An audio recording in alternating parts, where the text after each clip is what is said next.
তিন বন্ধু রাস্তা দিয়ে যাচ্ছে, এমন তো অবস্থায় 4টি স্বর্ণের উপত্যকা পাইছে। 4টি স্বর্ণের উপত্যকা পাওয়ার পরে তিনজনের তিনটা নিয়ে গেছে, আর অতিরিক্ত স্বর্ণের টুকরাটা রয়ে গেছে তিনজনের মধ্যে। তিনজনে পরে বন্টন করবে। এক জায়গায় গেছে, যাওয়ার পরে বলতেছে যে আমরা এখন নাস্তা খাবো। নাস্তা খাওয়ার কথা বলে তিনজন থেকে একজনকে পাঠাইছে দোকানে নাস্তা আনার জন্য।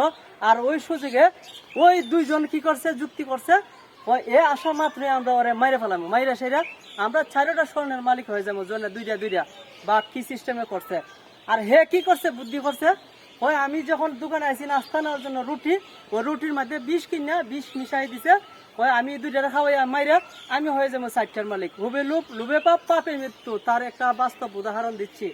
তারপরে ওই লোককে আসার পরে ওই দুইজনে মিলে এটার মাইরা কিলাইয়া গুছায় মাইরা ফেলাইছে, মাইরা সাইরা। হ্যাঁ, এখন ওরান হয়ে গেছে, এখন নাস্তা খাই লই, নাস্তা খাই আসাইরা ওই তিনোটাই কিন্তু মারা গেছে ভাই। মারা যাওয়ার পরে স্বর্ণের মালিক হয়েছে না। আসলে লোভ করা যাবে না, লোভ করলেই কিন্তু মরণ।